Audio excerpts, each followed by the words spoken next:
आप सभी को मेरा नमस्कार। स्वागत है आप सभी का आपके अपने चैनल में जिसका नाम है न्यू अपडेट। कल मुझे एक बहुत ही प्यारा कमेंट आया जिसमें पूछा गया था कि मैडम, क्या बिजली विभाग के आउटसोर्स एम्प्लॉयज़ को लेकर भी बहुत बड़ी खबर है कि नहीं है? क्या संसद में उन लोग को लेकर भी आवाज़ उठाई गई है कि नहीं है?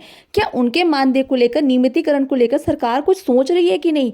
ऐसे ही अलग अलग विभाग के कर्मचारियों को यही सवाल मेरा रहता है, चाहे वो स्वास्थ्य विभाग हो, बिजली विभाग हो, पंप ऑपरेटर हो या कोई भी विभाग हो, है ना। आज के वीडियो में मैं आपको दिखाऊंगी कि कैसे संसद में अलग अलग विभाग को लेकर आवाज उठाई जा रही है, उस पर विपक्ष के मंत्री सवाल कर रहे हैं, उस पर पक्ष के मंत्री जवाब दे रहे हैं। आप लोग को लेकर सरकार क्या सोच रही है, क्या कर रही है, पूरी जानकारी मैंने वीडियो में दे दिया है। वीडियो को लास्ट तक जरूर देखिएगा। वीडियो पसंद आए तो वीडियो को लाइक कीजिए।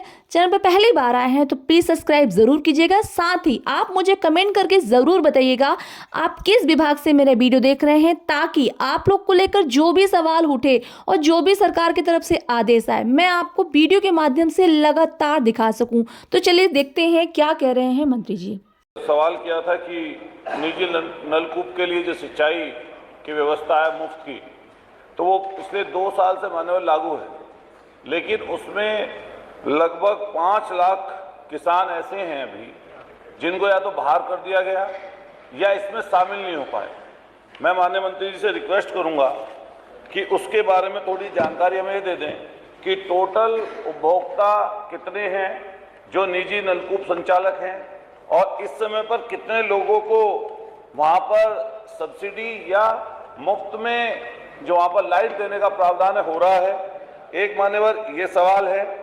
दूसरा मान्यवर बिजली से संबंधित ही आप सब लोग जानते हैं, हम भी जानते हैं माननीय अध्यक्ष जी, का प्रश्न उसमें नहीं है। शिफ्टिंग गाँव का आकार बढ़ रहा है मान्यवर, कस्बों का आकार बढ़ रहा है, तो जो लाइनें कस्बों के और शहरों के बराबर में, गाँव के बराबर में, तो वो आबादी बढ़ने के कारण कई जगह लाइनें ऊपर आ गई, जिससे मान्यवर दुर्घटना होती है, कई बार जान और माल दोनों की हानि हो जाती है। मान्यवर क्या उसके लिए कोई सरकार ऐसी व्यवस्था कर रही है कि वो लाइन शिफ्टिंग का पैसा सरकार दे दे, क्योंकि प्राइवेट लोग उतना व्यवस्था नहीं कर पाते मान्यवर। दूसरी बात ये है मान्यवर कि चोरी की व्यवस्था इतनी खराब हो गई मान्यवर, तार के तार 3-3, 2-2 किलोमीटर के मान्यवर उतर जाते हैं और ट्रांसफार्मर चोरी हो जाते हैं। इसमें सबसे ज्यादा दिक्कत ये आती है कि एफआईआर कराने में ही कई जगह 15-15 दिन, 20-20 दिन लग जाते मान्यवर, और फिर इसके बाद आपके रिपोर्ट दर्ज होने के बाद लाइन आने में महीनों महीनों बीत जाते हैं। मैं माननीय अध्यक्ष जी आपके माध्यम से सरकार से पूछना चाहता हूं कि पिछले 4 साल में पूरे प्रदेश भर में, मैं मेरठ का तो बता सकता हूं, एक साल में लगभग जो है 5 से 7 करोड़ रुपए के तार और ट्रांसफार्मर चोरी हुए। 4 साल में कितनी चोरियां हुई, उसकी व्यवस्था सरकार ने क्या की है। एक माननीय मंत्री से मेरा सवाल ये है कि जो लाइनमैन हैं हमारे यहाँ, बड़ी संख्या में मान्यवर आउटसोर्सिंग के कर्मचारी आपके बिजली विभाग में हैं, उनकी इतनी बुरी व्यवस्था है, दुर्दशा इतनी ज्यादा उनकी हो चुकी है कि बहुत कम पैसों में रात और दिन मान्यवर वो काम करते हैं, और फिर उसके बाद में कई लोगों की दुखद मौत हो जाती है। कोई महीना मान्यवर ऐसा नहीं बीतता किसी जिले में जहां पर 2-2, 4-4, 6-6 लोगों की जानें ना चली जाती हो।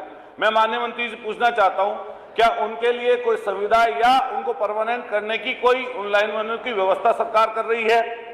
एक मान्यवर मैं और आपसे सवाल करूंगा कि ओटीएस स्कीम मान्यवर, बस मैं कुछ और चीज नहीं बोल रहा।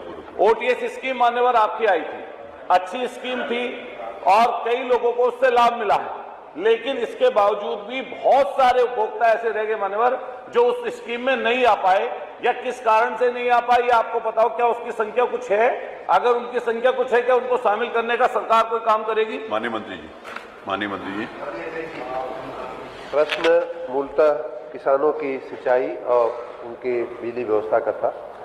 हमने बताया है कि प्रदेश के सभी किसानों के लिए सन 2023 से अप्रैल से हमने सिंचाई की दरें मुफ्त कर दिया है। सिंचाई बिजली जो है हम लोग मुफ्त दे रहे हैं। माननीय सदस्य ने एक स्पेसिफिक प्रश्न भी पूछा कि कुल कितने उपभोक्ता हैं और उसमें से कितने लाभ ले रहे हैं, कितने लाभ नहीं ले रहे हैं। कुल माननीय अध्यक्ष जी 15,64,219 नलकूप हैं जो किसानों के नलकूप कहे जाते हैं, और उनमें से 10,59,041 जो है किसानों ने अपना पंजीकरण कराया है। विभाग को, आप एक सरकारी व्यवस्था को इतना तो आप मानोगे कि कोई भी किसी भी सुविधा का लाभ देने के लिए उस व्यक्ति, संस्था या किसान को पंजीकरण कराना तो आवश्यक होगा, नहीं तो हम किस हिसाब से, कैसे हम किसी को किसान मानेंगे, कैसे किसी को किसान नहीं मानेंगे। तो सिंपल सी साधारण सी बात है कि पंजीकरण जो जिन लोगों ने, किसानों ने कराया है उनको लाभ मिल रहा है। दूसरी बात, जिन लोगों ने नहीं कराया उनका भी हम बिजली का बिल वसूल नहीं रहे, उनके यहाँ भी कहीं कोई बिजली का बिल मांगना नहीं जा रहा है। लेकिन मैं इस सदन के मार्फत, सब आपके मार्फत, मैं किसानों से जरूर निवेदन करूंगा कि आप शीघ्र निवेदन पंजीकरण करा लें। पंजीकरण हम इसलिए करने को कह रहे हैं कि हमें सरकार से कितने किसानों को कितने हजार करोड़ रुपए की हमने बिजली मुफ्त में दिया है, वो हिसाब किताब हमें सरकार को देना होता है, बिजली विभाग को देना होता है, और उसके बाद सरकार हमको उसकी सब्सिडी देती है। मात्र इतनी एक औपचारिकता के लिए पंजीकरण का काम है। जो 5 लाख किसान बाकी है उनको भी बिजली मुफ्त में दी जा रही है, बिजली पूरी दी जा रही है। मेरा निवेदन है, विनम्र निवेदन है माननीय किसानों से कि वो लोग पंजीकरण करा ले, इसमें कहीं कोई दिक्कत की बात नहीं। रही बात जो सूचना वही बता रहे हैं, लोगों ने कराया तो लोगों ने नहीं कराया। सभी किसानों को मुफ्त बिजली दी जा रही है, सभी किसानों को मुफ्त बिजली दी जा रही है। पंजीकरण एक छोटी सी सामान्य औपचारिकता है जो करने से सरकार को सहूलियत हो जाएगी, वो करा लेने के लिए हमारा निवेदन है। संख्या 5 श्री जगदीश नारायण पर संख्या 5। नहीं हो गया, सारा जवाब आ गया। जो आपका प्रश्न था उसका जवाब आ गया, जो आपका प्रश्न था उससे जवाब आ गया। श्री जगदीश नारायण। नहीं, तो आपने पूछा तो उत्तर आ गया ना मेरे भाई।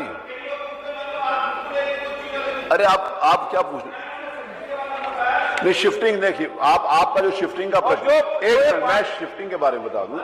आपने शिफ्टिंग के बारे में जो पूछा, मेरी बात सुनिए ना, मेरी बात सुनिए।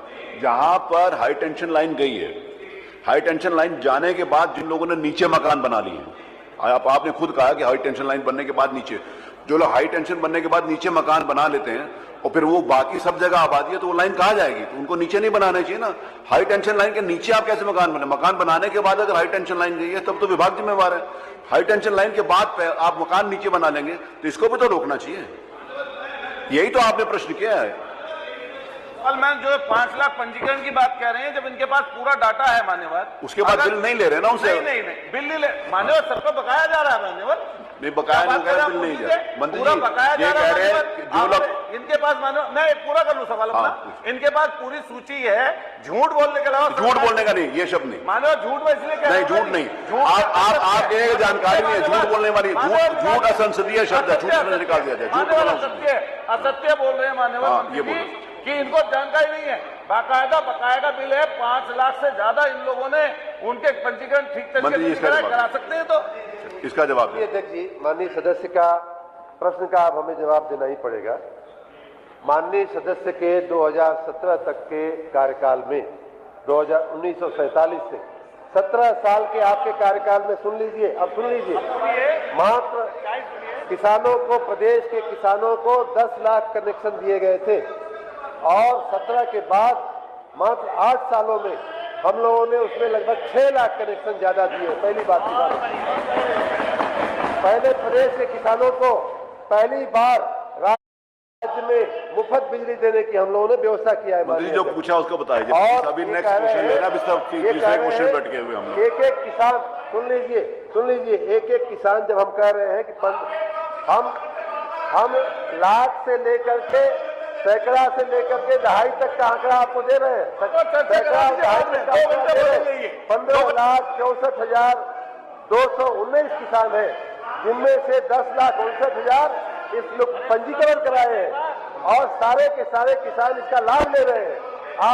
आपको आपके सरकार में, आपकी जब सरकार थी तो न तो आपने किसानों को बिजली दिया और न ही किसानों को बिजली मुफ्त किया। और जो है हमने माननीय अध्यक्ष जी, जो आपने पहले बताया वही सही है। किसानों को मुफ्त बिजली दी जा रही है। धन्यवाद, ये बात बोलिए। मुफ्त बिजली दी जा रही है। अब आप हल्ला मचाएंगे, इसका मतलब ये नहीं हुआ कि आपने पहले मुफ्त दिया। आपने तो पहले मुफ्त नहीं दिया है। मुफ्त देने का काम योगी सरकार ने 2023 से किया है और सारे के सारे किसान ले लिया ना। क्या नाम है, अतुल प्रधान, अतुल प्रधान मिल गया ना उत्तर। श्री जगदीश नारायण राय। अरे आपने, आपका उनका व्यक्तिगत मामला है ना। ओम प्रकाश जी, आपको देखिए, आप जब भी हमारे माननीय मंत्री जी खड़े होते हैं आप डिस्टर्ब करते हैं। प्लीज मंत्री जी के ऊपर आप और किसी के ऊपर खड़े नहीं होते, उन्हीं के ऊपर क्यों खड़े होते हैं? आप और किसी के ऊपर तो खड़े नहीं होते, इन्हीं के ऊपर आपका क्या मामला है? आप अपनी वो बाहर, आप अपनी रिश्तेदारी और दोस्ती बाहर करिए, हाउस में नहीं। श्री जगदीश